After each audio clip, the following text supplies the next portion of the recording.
여러분은 하나님이 여러분을 사랑하신다는 것을 믿으시는가요?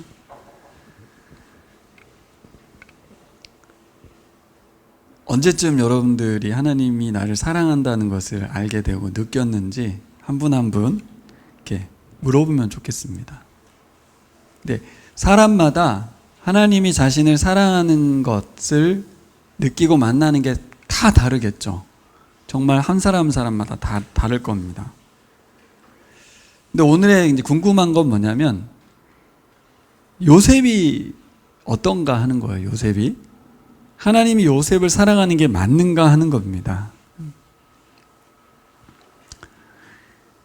아무리 생각해봐도 요셉의 인생은 하나님이 과연 요셉을 사랑하는 게 맞나 싶은 스토리가 계속 이어지고 있습니다. 하나님이 사랑하시는데 요셉의 인생은 자꾸 꼬이고 추락하고 있거든요. 오늘 39장 21절 읽으면서 저는 헐이란 말이 막 튀어나왔습니다. 같이 읽어볼까요? 주님께서 그와 함께 계시면서 돌보아 주시고 그를 한결같이 사랑하셔서 간수장의 눈에 들게 하셨다. 헐. 우리 수빈이랑 성경을 읽다가 제가 진짜로 깜짝 놀래가지고 뭐지? 이렇게 개역성경 버전에는 하나님이 인자를 더했다 이렇게 번역이 됐어요. 헤세드라고 하는 것이에요. 그렇게 보면 그게 감이 안 오는데 새 번역은 한결같이 사랑했다 이렇게 말했어요. 실제 인자 헤세드가 룻기에 나오는 그 헤세드잖아요. 뭔가 대가를 바라지 않고 조건적으로 사랑한다 이제 그런 뜻인데 정말 헤세드를 베푸시는 게 맞나?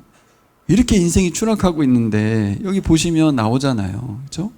형들로부터 버림받고 노예가 되었고 노예가 되었는데 이제 누명을 쓰고 감옥에 갇혔어요. 근데 여러분 오늘 본문이 참 신기한 게 오늘 39장부터 하나님이 함께 하신다는 말이 아주 자주 나옵니다. 더 자세하게 나오고 있어요. 형들에게 노예로 팔려서 이집트의 노예로 살아가는 것이 얼마나 막막했을까 생각해 보는데요. 이게 제가 뭐가 생각나면 제가 한 7년 전에 일본 후쿠오카를 갔어요. 후쿠오카에 가면 어떤 곳이 있냐면 조선에서 이렇게 포로로 잡혀가가지고 도공들이 갇혀가지고 도자기를 이렇게 구웠던 마을이 있습니다. 그 마을에 제가 갔었는데 산세가 어떻게 됐냐면 위로 이렇게 높은데 위로 올라갈수록 좁아들어요. 그러면 그 산을 넘어가고 싶어도 넘어갈 수 없는 게 다 지켰다고 하더라고요. 그래서 일본 도자기는 이제 한국에서 넘어갔다고 하잖아요. 근데 가이드가 얘기해 주는데 정말 이국 땅으로 잡혀와가지고 돌아가고 싶은데 도망을 가고 싶은데 도망을 갈 수 없는. 근데 정말 저도 그때 그 느낌이 확 살아나는 거예요. 얼마나 도망가고 싶을까. 저도 강원도 살았잖아요. 첩첩산중에 어디 가기 힘들거든요. 그게 막 느낌이 오는 거예요. 오늘 노예가 되었다는 것은 그냥 넘어갈 문제가 아니에요. 신분을 전혀 바꿀 수가 없어요. 꿈꾼다고 해결될 일도 아니고 노력한다고 바뀔 수 없는 노예 신세. 노예가 된 것도 막막한데 열심히 최선을 다해서 살아낸 결과가 뭐예요? 억울한 누명을 쓰고 감옥까지 갇혔잖아요. 주인 보디발의 아내의 성적인 유혹을 뿌리치다가 감옥에. 근데 성경은 하나님이 그를 한결같이 사랑했다 이렇게 기록하거든요. 한결같이 사랑한다면 이렇게 써야 되지 않아요? 감옥에 갇혔으나 억울함이 풀려서 요셉의 의로움이 드러났다. 이래야 이제 이게 뭔가 악의가 맞는 표현 아니에요? 하나님이 사랑했다. 근데 뭐라고 되어 있냐면 본문이 간수장의 눈에 띄었다 이렇게 되어 있어요. 간수장의 눈에 띄게 하였다. 뭐 그게 무슨 은혜인가? 네? 은혜입니까? 그게 우리가 바라는 은혜일까요? 제가 궁금한 건 그거예요. 요셉도 오늘 본문의 표현대로 하나님이 자신을 한결같이 사랑한다고 믿었을까? 그렇게 생각했을까? 하는 거예요. 근데 여러분 성경은 그것에 대해서 묵상하지 말라고 하고 있습니다. 그것에 대해서 관심 두지 말라고 하고 있어요. 오늘 우리가 나누고 싶은 말씀이 바로 이겁니다. 저와 우리가 바라는 사랑, 느끼고 싶은 사랑과는 전혀 다르게 하나님은 우리를 한결같이 사랑하신다고 말씀한다는 거예요. 다시 한번, 요셉이 어떠했을까? 우리는 저럴 때 어떻게 됐을까? 우리는 하나님께 어떤 사랑을 받고 싶을까? 이게 중요한 게 아니고 하나님은 한결같이 우리를 사랑하신다고 말씀하고 있다고요. 우리가 못 느낄 뿐입니다. 우리가 알지 못할 뿐이에요. 그분의 사랑이 한 번도 멈춘 적이 없다, 이렇게 써 있는 거예요, 여기. 오늘 요셉의 인생 스토리를 통해서 아주 쉽게 하나님 우리를 얼마나 한결같이 사랑하시는지. 한결같이가 뭐예요? 처음부터 끝까지 똑같이, 변함없이, 그리고 영원한 사랑이라는 것을 말씀하고 있죠. 여러분의 인생 이야기도 다 있지 않습니까? 제가 사실 오늘 서두에는 제 인생 이야기를 넣었다가 쫙 뺐어요. 설교를 길게 할 수 없으니까. 늦기 시작하면 뭐 한없이 들어갈 것 같아서 여러분들의 인생 이야기를 같이 섞어서 들으시기 바랍니다. 하나님의 사랑이 어디서부터 시작됐고 언제 그 부분이 정말 정점이 있었으며 지금은 어떠한지, 이런 것들이 요셉 이야기를 통해서 읽으라는 거예요. 어떠한 상황 가운데도 하나님이 한결같이 사랑하고 있다, 이걸 해석하는 은혜의 시간 되기를 소망합니다. 오늘 39장 문장 구조가 이렇게 되어 있습니다. 2절과 3절을 보시면, 볼까요? 보겠습니다. 2절과 3절 같이 읽어볼게요. 주님께서 요셉과 함께 계셔서 앞길이 잘 열리도록 그를 돌보셨다. 요셉은 그 주인 이집트 사람의 집에서 살게 되었다. 3절도 그 주인은 주님께서 요셉과 함께 계시며 요셉이 하는 일마다 잘 되도록 주님께서 돌보신다는 것을 알았다. 그냥 성경 한글을 읽어가면 평범한 이야기로 보이죠. 근데 여러분 본문은 어디 가면 21절로 가보세요. 21절, 주님께서 그와 함께 계시면서 돌보아 주시고 그를 한결같이 사랑하셔서 간수장의 눈에 들게 하셨다. 23절, 간수장은 요셉에게 모든 일을 맡기고 아무것도 간섭하지 않았다. 그렇게 된 것은 주님께서 요셉과 함께 계시기 때문이며 주님께서 요셉을 돌보셔서 그가 하는 일은 무엇이나 다 잘되게 해주셨기 때문이다. 이게 성경을 한글로 풀어놨으니까 그렇지, 이걸 히브리어로 읽거나 영어로 읽으면 동일한 단어가 앞뒤로 배치되어 있다는 걸 알 수 있어요. 이게 이제 성경의 표현법이거든요. 이렇게 감싸고 있는 거예요. 여기 써 있죠. 여호와께서 함께하고 계시다, 여호와께서 함께하고 계시다가 앞뒤로 두 단어가 배치되면서 이렇게 포괄적으로 포개고 있는 거예요. 어떤 의미냐? 이것을 강조하는 거예요. 우리는 뭘 자꾸 묵상합니까? 요셉이 그때 얼마나 힘들었을까? 그때 어떤 마음이었을까? 그 상황 속에서 어떻게 견뎌냈을까? 자꾸 그 상황과 환경을 묵상하는데, 그러지 말고 성경 읽기는 그렇게 하면 안 되고 지금 하나님이 요셉과 함께하고 계셔서 어떤 상황인지를 보라는 거예요. 이 성경 독법을 찾으려면 약간 한글 성경 읽어서는 좀 어렵고요. 그래서 해설서가 좀 필요해요. 아, 본문 구조가 이렇게 돼 있구나. 그리고 또 하나 다른 게 있어요. 하나님이라고 하는 번역으로 우리 한글 성경은 다 번역이 돼 있지만 실제 히브리어로 보면 하나님이라는 명칭이 여러 개가 있거든요. 엘로힘이 있고 뭐 여호와가 있고. 그런데 오늘 39장에서만 유독 여호와라는 단어로 번역을 다 바꿔놨어요. 전능한 하나님, 엘샤다이 하나님 이런 거 다 빼고 여호와 하나님만 강조되고 있어요. 왜냐하면 여호와 하나님이라는 여호와라는 단어는 언제 쓰냐면 언약과 관련된 하나님을 얘기할 때 여호와를 쓰거든요. 이것도 좀 해설이 필요한 부분이죠. 그래서 설교를 들으시는 거예요. 그러니까 39장은 평범한 이야기 같아요. 그냥 요셉 스토리의 과정인 것 같아요. 근데 창세기의 내용 중에서는 39장이 갖는 특별함은 요셉 이야기에서 아주 집중되어야 될 부분이에요. 그래서 제가 많은 본문이 있지만 다음 주 설교가 없는데도 불구하고 왜 이 본문을 골랐겠어요? 39장을 흘려버릴 수 없는 아주 중요한 본문이에요. 여호와 하나님이 요셉과 함께 계신다고 하는 것을 강조해 놓은 본문이라는 거죠. 성경에 있는 우리들이 꼭 발견하길 원하는 거예요. 뭘 발견하길 원하는 거예요? 요셉에게 초점을 맞추지 마라. 하나님께 초점을 맞추라 그 말이에요. 우리는 자꾸 요셉을 읽잖아요. 그렇죠? 그리고 그러면 누구를 읽습니까? 나를 읽죠. 나를. 그렇죠? 자꾸 내 인생을 읽거든요. 요셉에게 투영해가지고. 근데 그렇게 읽으면 안 되고 하나님이가 주어가 되어서 읽으라는 거예요. 하나님이 뭐하고 계시고 어떤 분이신지를 자꾸 읽어내라는 거예요. 요셉과 관련해서. 1절 말씀의 배경을 보면 요셉이 팔려간 집은 바로의 시위대장 보디발의 집안이다. 하나님의 은혜고 섭리죠. 왜요? 이를 통해서 요셉이 바로의 궁전에 들어가거든요. 우연히 팔린 것 같고 그냥 노예가 된 것 같지만 누구의 노예가 됐느냐가 너무 중요한데 하나님의 은혜로 보디발의 노예가 됐다. 그리고 두 번째 나오는 말은 뭐냐면 요셉 때문에 보디발의 집이 번성했다. 이 뭐예요?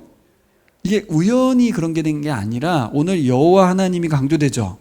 그죠? 그리고 언약의 하나님이 강조되죠. 왜 그래요? 이 창세기 12장 1절 3절 말씀 때문에 그런 거예요. 같이 읽어보세요. 시작.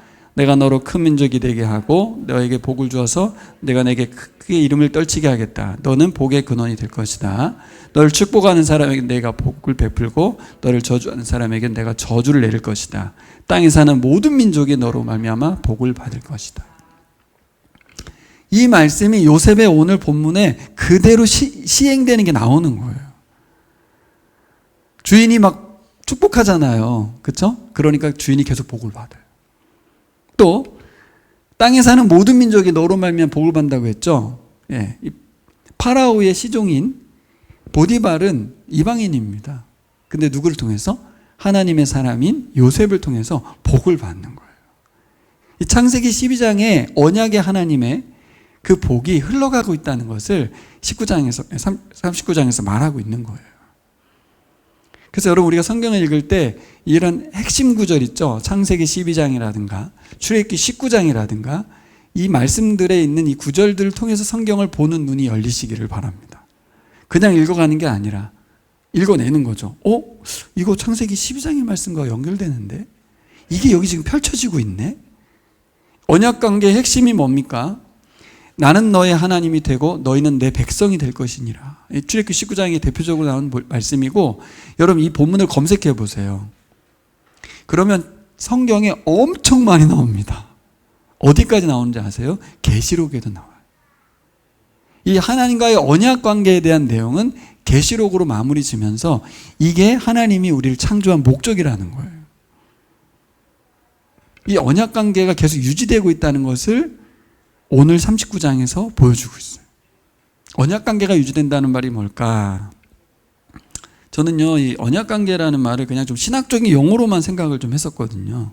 그게 아니라는 거예요. 언약관계는 아주 실제적인 것이다. 뭐가 실제적이라는 거예요? 3절을 볼까요? 3절 시작. 그 주인은 주님께서 요셉과 함께 계시며 요셉이 하는 일마다 잘 되도록 주님께서 돌보신다는 것을 알았다. 말이 됩니까 이게 지금? 뭘 알은 거예요?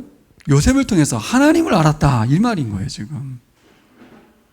이건 분명 요셉이 믿고 있는 그 신에 의한 은총일 수밖에 없다. 그 뭐가? 우리 집이 이렇게 번창하는 이유가. 놀랍죠. 놀랍죠. 언약 관계는 그냥 조약 관계, 하나님이 신학적으로 어떻게 한다 이런 정도가 아니라 실제로 이 실제로란 말은 무슨 말이냐면 여러분들이 회사 다니잖아요. 학교 있죠. 그죠? 여러분들이 태어난 집 있죠. 다 여러분 때문에 복 받는다는 거예요. 여러분이 그곳에 있는 자체가 엄청 중요하다는 거예요. 하나님이 약속을 했다는 거예요. 너를 통해서 네가 만나는 네가 속한 공동체에 복을 주고 싶어. 이게 언약 약속. 그래서 내가 너를 통해서 계속 복을 주고 있어. 그러니까 여러분 우리 어떤 마음으로 살아야 돼요? 로아타? 네?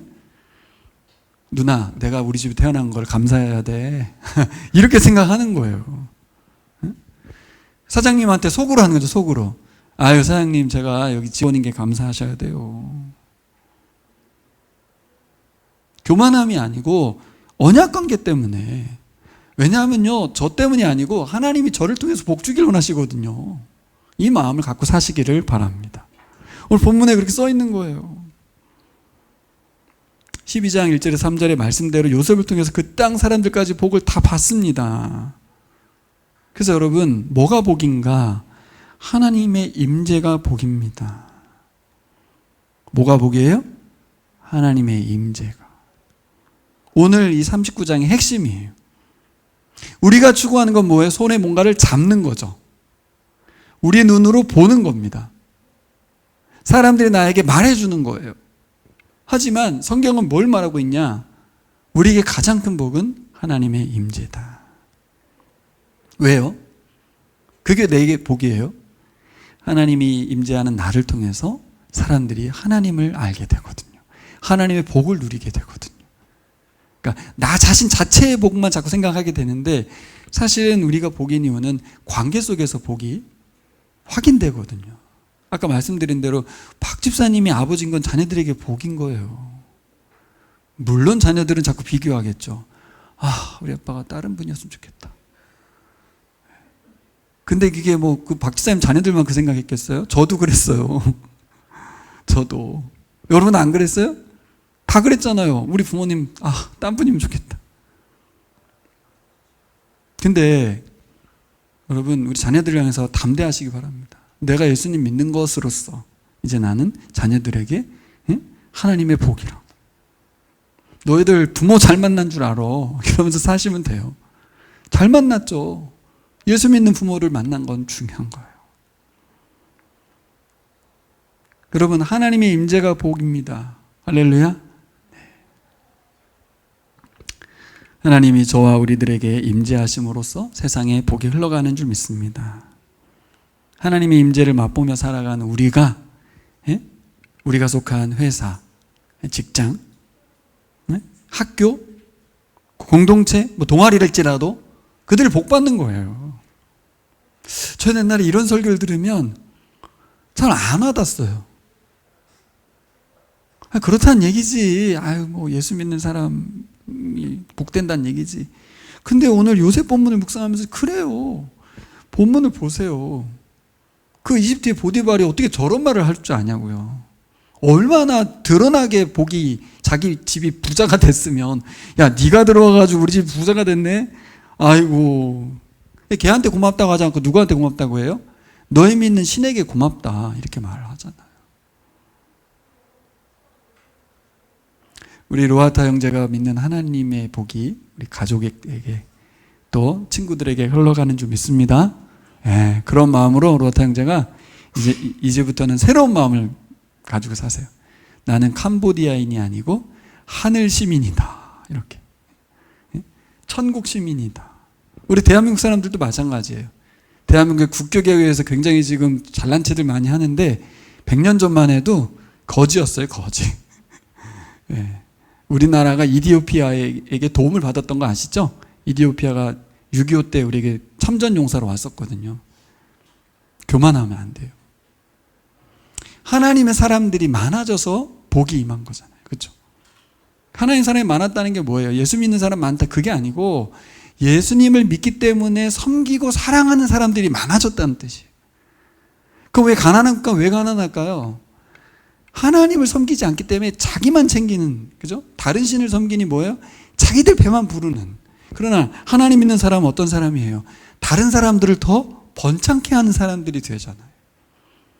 요셉이 이런다고 해서 신분이 바뀝니까? 뭐 경제적으로 이득이 더 많이 생기는 게 무슨 의미가 있어요? 근데 요셉을 통해서 보디발의 집을 축복하셨다. 근데 재미없어요. 왜냐하면 나는 여전히 노예거든요. 난 노예인데 이 사람 복 받는 게 무슨 의미가 있겠어요? 그렇지 않아요?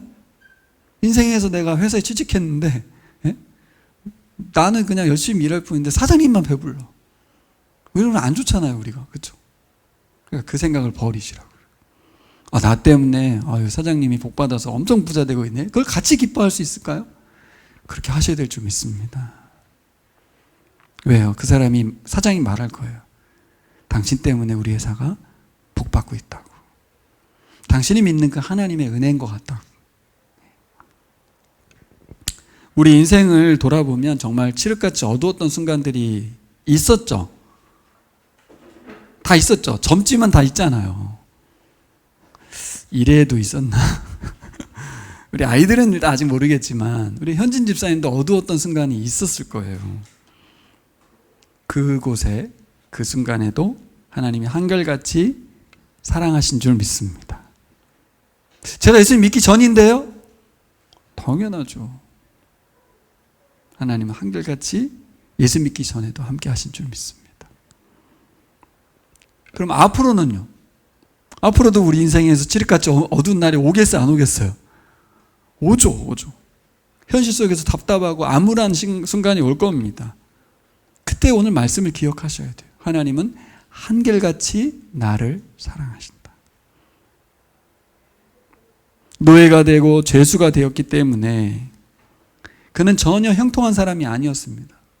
신기하게도 보디발과 감옥의 간수장이 볼 때는 요셉은 형통한 사람이에요. 참 신기하죠? 나는 형통이라고 전혀 못 느끼고 사는데 그들이 볼 때는 저 사람 되게 형통한 사람이네. 이해가 되시나요? 우리는 우리가 바라는 게 이루어져야 형통이라고 생각을 해요. 근데 성경은 그게 아니라는 거예요. 남들은 다 요셉을 보면서 요셉 정말 특별한데? 요셉 정말 대단한 사람인데? 하나님의 신의 은총이 임하는 사람인데? 이게 더 느껴지는데 자기만 모를 수도 있습니다. 여러분 이 시각을 오늘 성경의 시각으로 바꾸세요. 여러분은 형통한 사람들인 줄 믿습니다. 신부는 노예인데, 신부는 죄수인데, 근데 어떻게 살아요? 노예로 살지 않아. 죄수로 살지 않아. 뭐 저런 사람 다 있지. 죄는 하느님마다 번창하네. 그가 믿는 신의 은총일 수밖에 없어. 근데 가능해요, 여러분 이거? 현실에서? 어렵습니다. 근데 저는 이 비슷한 이야기를 듣고 인생이 바뀌었거든요. 말하자면 너무 긴 스토리인데 20살 때 특별한 은혜로 하나님께서 이 비슷한 이야기를 해주시면서 어떤 상황에서든지 성실하게 살아가면 너가 원하는 그 자리에 가 있을 거야. 이 말을 해줬는데 하나님의 음성으로 들렸어요. 물론 뭐 처음부터 다른 사람이 인정을 받기 위해서 열심히 산 스타일이긴 한데 그 말씀을 믿었어요. 하나님이 해주신 말씀이라고. 형통을 영어로는 뭘로 표현했습니까? successful이라고 번역을 하지 않습니까? successful, 성공입니다. 성공. 뭐가 성공일까요? 요셉의 인생에서 하나님의 임재가 계속되게 하는 게 성공입니다. 뭐가 성공했다는 거예요? 창세기 12장의 말씀이 요셉을 통해서 이루어지고 있다는 거예요. 이게 성공이라고 말하고 있습니다. 하나님의 임재가 계속됐기 때문이에요. 하나님의 한결같은 사랑이 계속되기 때문에 요셉이 성공한 겁니다. 하나님의 임재가 계속되는 것이 형통인 줄 믿습니다. 요셉을 통해서 계속 언약을 이루고 계시거든요. 여러분 뭐가 기쁘세요? 뭐가 기쁘세요? 이제 좀 바뀔 때도 됐죠. 이제 뭐가요? 하나님 나를 통해서 생명을 살리고 나를 통해서 사람들이 기뻐하게 되고 나를 통해서 웃음이 더 많아지고 즐거워지고 당장 예수님 믿는 건 아니지만 나로 인해서 이들의 삶이 즐거워지고 있다면 우리는 형통을 살아가는 사람인 줄 믿습니다. 하나님의 그 언약의 말씀이 나를 통해서 이루어지고 있거든요. 요셉이 신경 썼던 건 뭐겠어요? 하나님 노예의 신분에서 빨리 탈출하게 해주세요. 이거였을까요? 그건 진짜 아니었던 것 같아요. 그러면 기도가 나왔을 것 같아요. 노예인가 죄수인가 노예로 살고 있는 집인가 감옥인가 그게 중요한 게 아니라 신분과 환경이 중요한 게 아니라 요셉이 집중했던 게 뭐예요? 하나님의 임재죠. 지금 하나님이 함께 하시는 것, 이곳에 주님이 함께 하시는 것. 내가 알바 인생일 수 있어요. 알바 인생이 오래 가는 사람이 있어요. 우리 교회도 있습니다. 알바만 오래 한 친구가 있어요. 그러면 직업 갖고 있는 사람에 대해 굉장히 이게 상대적 박탈감을 갖죠. 취준생이 오래 간 사람은 어떻겠습니까? 고시 공부를 오래 하고 있는 사람은 어떻겠어요? 시험에 자꾸 떨어지는 사람. 환경과 상황, 나에 집중하지만 성경은 뭐에 집중하라고 하냐면 하나님의 임재에 집중하라고. 그 가운데서도 하나님이 함께하고 계시고 한결같이 사랑한다는 것을 알고 살아라 하는 거죠. 그래도 하나님 날 사랑하셔. 그러니까 하나님의 사랑은 뭘로 해석해야 되는 거예요? 내 뜻이 이루어지고 잘 되는 게 아니고 그 가운데서도 여전히 내가 하나님을 붙들고 있고 하나님 사랑한다는 걸 믿고 사는 것, 그게 하나님의 임재인 줄 믿습니다. 여전히 나를 사랑하신다. 그래서 여러분이 살아가는 학교 현장, 또 가정과 직장에서 하나님의 임재가 가득하기를 소망합니다. 하나님의 임재 가운데 우리가 늘 있기를 소망합니다. 그런데 반대의 사람을 한번 살펴볼까요? 어떤 사람이 있었어요? 하나님을 원망했던 사람. 읽어볼까요? 42장 28절 시작. 그는 이것을 자기 형제들에게 알렸다. 내가 낸 돈이 도로 돌아왔다. 나의 자루 속에 돈이 들어있어. 이 말을 듣는 형제들은 얼이 빠진 사람처럼 떨려서 서로 쳐다보며 한탄하였다. 하나님이 어찌하여 우리에게 이런 일을 하셨는가? 네. 하나님이 어찌하여. 요셉에겐 나오지 않는 단어가 여기 나옵니다. 우리에게는 형들의 이 원망과 탄식이 요셉의 그 반응보다 더 현실적이지 않아요? 비슷하죠? 우리에게 더 가깝습니다. 아브라함의 후손으로 살았고 야곱의 자손으로서 자신들이 믿는 하나님께 제사 드리고 열심히 살았던 요셉 한 거 외에는 죄진 적이 별로 없는 그분을 약속의 하나님으로 붙들고 살았던, 그죠? 여기까지 살아왔던 인생인데 무슨 일이 벌어졌어요? 어떻게 하나님이 이집트의 총리를 상대로 도둑놈으로 몰리게 됐냐는 거예요. 하나님 이거 왜 안 지켜주고 우리를 내버려 뒀냐는 거예요. 우리가 동생 요셉을 버린 걸 하나님이 보복하시나? 막 이런 생각까지 하면서 어떤 결론에 도달했겠어요? 하나님 우리를 사랑하지 않는구나. 한번 따라해볼까? 하나님이 나를 사랑하지 않는구나. 네. 이런 생각 들겠어요? 안 들겠어요? 루아타 형제. 들겠어요? 안 들겠어요? 들겠죠. 들어요. 안 되는 게 이상한 거예요. 요셉이 이상한 거예요, 여러분. 형들이 정상인 거예요. 이렇게 해석하고 말하는 게 얼마나 쉬워요, 인생 중에. 억울한데. 근데 여러분, 우리는 알잖아요. 성경에 있는 우리는 알죠. 뭘 알아요? 하나님이 한결같이 형들도 사랑한다는 거. 알죠? 이제 우리가 이 시각을 가져야 돼요. 상황 속에 있는 형들은 하나님 우리를 버렸나? 이런 생각이지만 우리는 알아요. 하나님이 버린 게 아니야. 하나님이 한 것도 아니야. 요셉이 한 거야. 요셉이 형들 깨우치게 하려고 꾸민 거야. 다 알고 있거든요, 우리는. 그들만 모를 뿐이죠. 모르는 그들 누구를 원망합니까? 하나님을 원망하죠. 이런 일이 얼마나 많아요, 우리 인생에서. 그렇죠? 요셉은 이 일을 꾸미면서 어떤 생각이 들었겠어요? 자신이 보디발로부터 억울하게 누명을 쓰고 감옥에 갇혔을 때 그 억울함, 그거를 형들도 느끼게 하는 거예요. 얼마나 억울한지. 살다 보면 모함과 억울함을 겪을 때가 있습니다. 그렇죠? 그때 우리는 어떻게 말해요? 하나님 도대체 나한테 왜 그러냐? 나한테 왜 그러시냐? 제가 뭘 잘못했냐? 이렇게 생각해요. 하나님은 우리를 어떻게 사랑하시는가? 제가 이번에 이걸 깨달았어요. 그렇게 책임을 따져 묻는 대상으로서 우리를 사랑하시는 줄 믿습니다. 참 이런 하나님이세요. 며칠 전에 제가 세바시 15분 영상을 시청했어요. 이분이 청룡영화제 때 이찬혁이 노래 부를 때 센터에서 춤췄던 난쟁이 배우입니다. 김유남 씨라고 하는 배우입니다. 이분이 선천적으로 어머니 유전 때문에 키가 작아요. 수술을 엄청 많이 받았대요. 뼈도 깎고 계속. 수술 여러 차례 받았다가 23살에 대학 졸업 때 공연을 앞두고 수술을 받아서 디디고 설 수 없는 아픔을 겪습니다. 그때 어머니에게 했던 말이 있어요.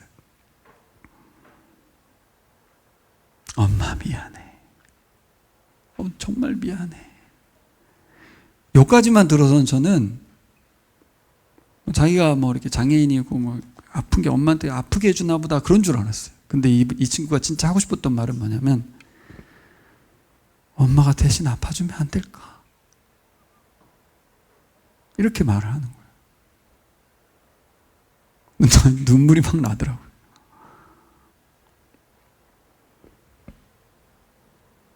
엄마는 근데 어떻게 반응했냐면 웃으면서, 그래, 엄마도 내가 대신 아파주면 좋겠다. 그래서 웃으면서, 그 엄마의 마음이 엄마에게 유전이기 때문에 엄마에게 책임을 묻는 거잖아요, 지금.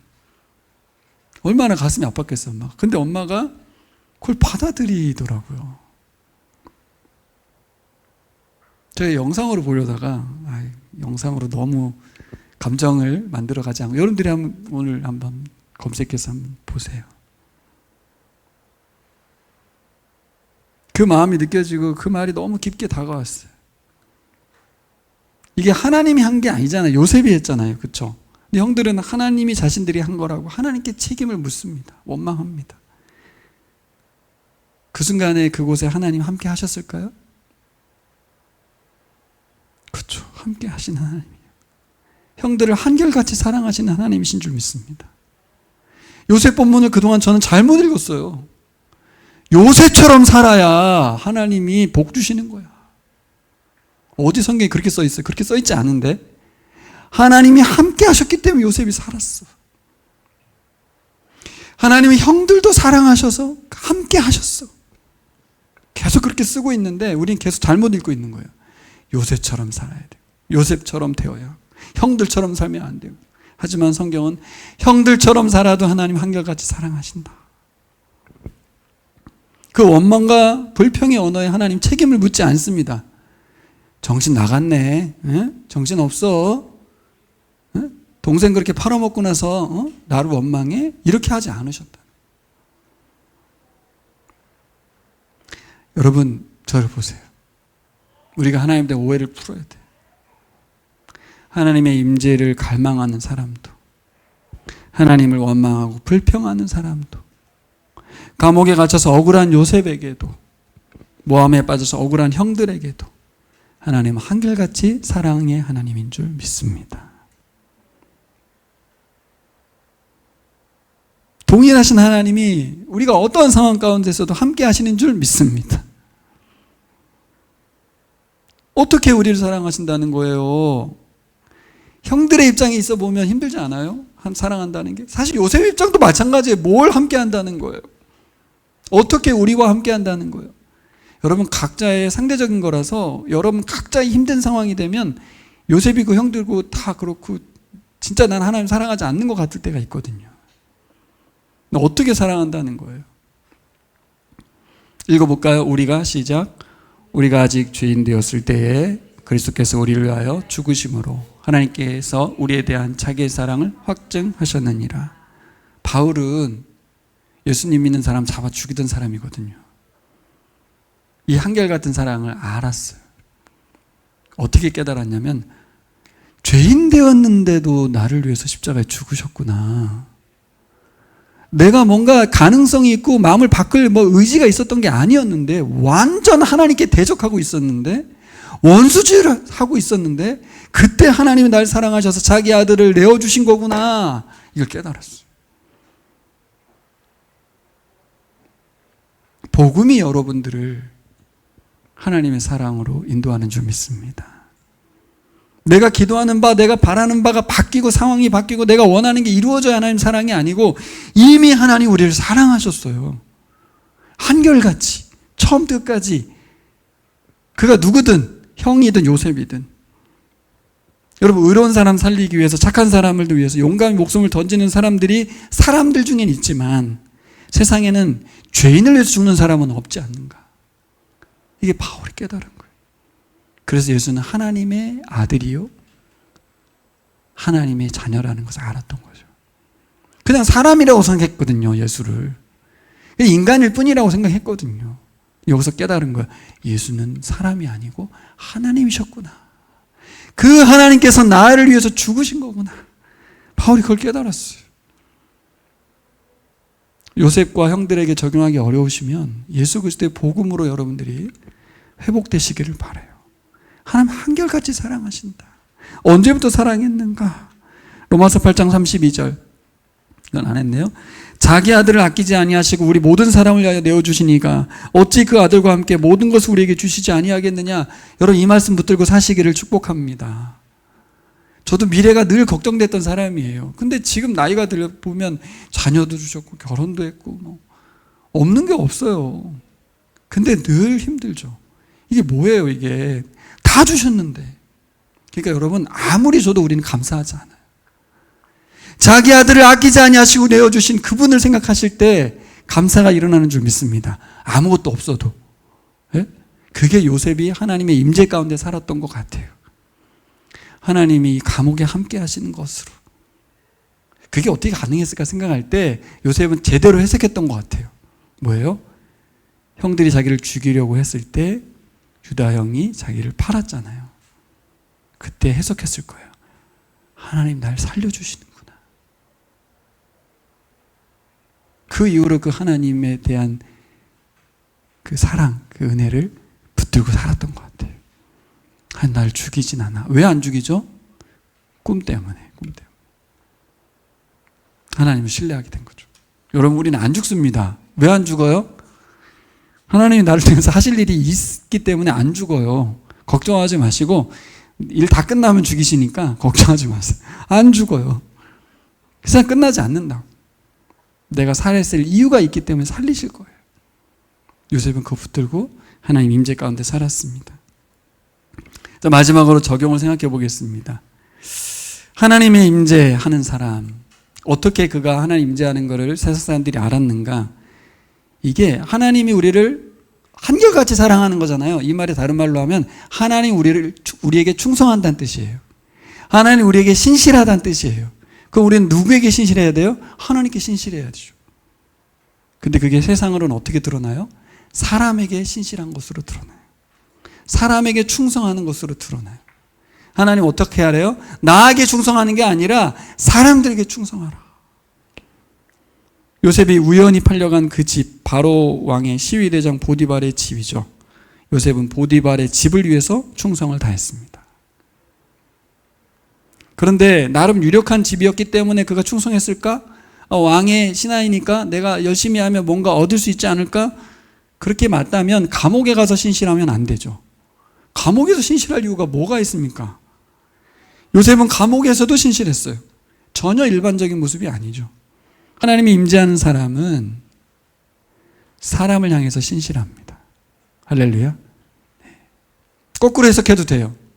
내가 사람들에게 신실하지 않다면 하나님의 사랑을 느끼고 있나? 붙들고 있나? 하나님이 나에 대한 신실한 사랑에 대해서 내가 어느 정도 알고 있는 거지? 점검할 수 있다고 좀 봐요. 내게 유익하지 않아도 내게 도움 줄 사람인가? 계산하지 않고 왜 계산을 안 했을까? 하나님의 한결같은 사랑이면 다 되니까. 여러분 그거면 되세요? 하나님이 예수 그리스도를 나에게 주신 것만으로 복음 하나만으로 다 돼요? 되시기를 바랍니다. 자꾸 뭔가 내가 for something을 자꾸 생각하면 자꾸 서운하면 십자가 앞으로 가셔야 돼요. 내가 교만하구나. 내가 잘났구나. 내가 사탄에게 지고 있구나. 어떻게 해요? 십자가 앞에 가서 그 한결같은 사랑 앞에 무너지시기를 바랍니다. 하나님이 인생의 주인이 되어 계셨던 요셉, 그렇죠? 하나님을 향한 사랑, 충성이 보디발에게로 향합니다. 그럼 우리가 회사 생활에서 상사에게, 사업주에게 충성하기가 정말 어렵지 않습니까? 어려워요. 왜냐하면 그 사람들은 자기만 챙기거든요. 고용주는 나눠주지 않으려고 하거든요. 그리고 직장에서 친구들과의 관계도 마찬가지입니다. 관계적으로 손해보고 양보하기 어렵습니다. 얌체 같은 인간들이 있거든요. 모든 관계를 계산적으로 하는 시대고 서로 이용하는 사회 아닙니까? 그 가운데서 하나님의 임재 가운데 있는 사람은 요셉의 인생을 살아가는 줄 믿습니다.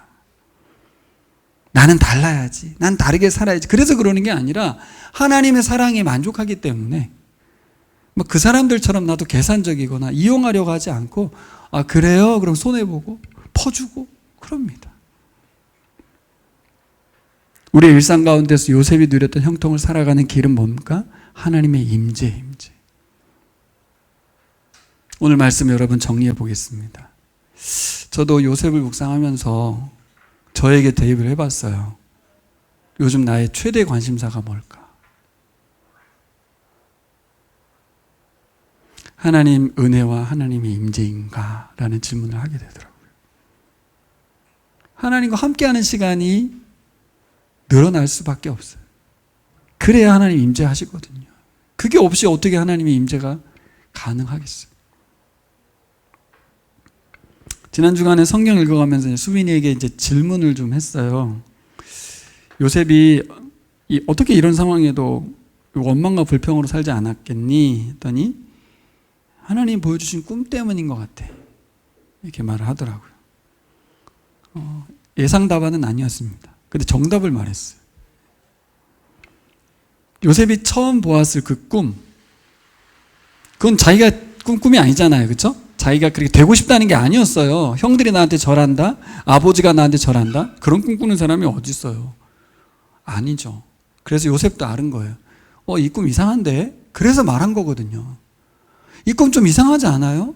그래서 말한 거예요. 물론 시기 질투를 받을 걸 모르는 멍충이긴 했는데 그래도 너무 이해가 안 되는 꿈이잖아요. 그 꿈을 붙들었어요. 하나님 보여주신 그 꿈이 뭐지? 자신을 통해 뭔가를 하려고 한다는 걸 안 거죠. 분명히 하나님이 나를 통해서 일하실 거라는 걸 안 거죠. 여러분들 그 믿음을 갖고 사시기를 바랍니다. 나를 살려두신 이유가 있어요. 우리를 통해서 일하고 싶으셔서, 하나님의 계획을 이루고 싶으셔서, 세상에 복 주고 싶으셔서입니다. 근데 문제는 그 꿈 때문에 실상은 너무나 불행한 스토리를 살아야 했어요. 그 꿈이 완전 인생 망가뜨렸어요. 그러면 원망할 수 있잖아요. 왜 나한테 그런 꿈을 꾸게 해가지고. 가끔 교회 다니다 보면 내가 왜 괜히 예수 믿어가지고 이런 말이 나올 때도 있습니다. 그래도 하나님 사랑하십니다. 그 말 하진 않았으면 좋겠지만 그 말을 오죽했으면 했겠어요. 오죽했으면 그 아들이 엄마가 대신 아파달라고 하겠어요. 그 마음을 아는 거죠. 요셉은 그럼에도 불구하고 꿈을 붙들고 살았습니다. 자기 자신이 아닌 하나님께 집중했다는 이야기예요. 꿈을 붙들었다는 말보다는 하나님의 임재, 하나님 계속 함께 하시는 것에. 그래서 이번 한 주간 여러분, 우리 남은 생애 가운데 하나님 임재에 집중하기를 바랍니다. 한 주간만이 아니라 우리 남은 생애에 나의 모든 순간에, 나의 모든 나이대에, 내가 어떤 상황이든 하나님의 임재에 집중하는 거예요. 할렐루야. 이게 오늘 39장의 메시지고 성경 전체의 메시지이기도 해요. 나는 너의 하나님이 되고 너희는 나의 백성이 되리라. 이게 어느 날 되면 끝난다는 얘기가 아니라 항상 그 관계, 언약 관계, 사랑의 관계, 한결같은 사랑을 누리는 관계 속에 살라는 거 아니겠습니까? 그렇죠? 그게 내 인생의 최대의 화두가 되는 거예요. 우리 이제 현진 집사님이 미국에 가게 될 텐데 얼굴을 자주 안 보고 시공간적으로 떨어져 있으면 이제 관심사나 생각들이 많이 멀어지죠. 카톡으로 교회 소식은 듣겠지만 설교도 챙겨 듣겠지만 관심사는 이제 미국 현지가 되거든요. 근데 여기 있든 저기 있든 우리의 관심사는 하나님의 임재해야 될 줄 믿습니다. 하나님이 함께 하심. 그래서 그 속에 있는 그 나라에 가서 거기서 만나는 사람들에게 복 주시고자 함이라는 걸 아는 거예요. 그래서 우리가 신경 써야 되는 게 뭐겠어요? 묵상의 자리인 거예요. 하나님과 함께하는 시간을 갖는 거예요. 전투하듯이 가져야 될 줄 믿습니다. 기도와 묵상은 우리를 사람들 향한 신실함으로 이끌어줄 줄 믿습니다. 내가 요즘 사람들에게 신실하지 못하다? 그러면 내가 약간 하나님과의 관계 속에서 임재가 느껴지지 못하구나. 예배가 실패가 되고 있구나. 묵상의 시간에 상당히 형식적인 거구나. 그럴 때는 묵상을 내려놓을 필요도 있죠. 그리고 하나님 앞에 그냥 잠잠히 엎드릴 필요가 있는 거죠. 그리고 뭐가 지금 바뀌었는지, 문제인지 발견해야죠. 그래야 우리가 다시 사람들 앞에 신실하게 살아갈 줄 믿습니다. 그들에게 인정받으려는 게 아니고 우리는 그들을 축복해주는 사람이고 우리를 통해서 그들을 하나님 복 주시고자 함이기 때문에 우리가 하나님 임재 가운데 살아야 될 줄 믿습니다. 결정적으로 요셉은 이걸 몰랐어요. 하나님의 은혜로서 그냥 사는 거예요. 우리는 요셉을 통해서 이런 인생이 있다는 걸 알게 됐습니다. 그게 말씀의 은혜죠. 알려주시는 거예요. 어떻게 살 건지.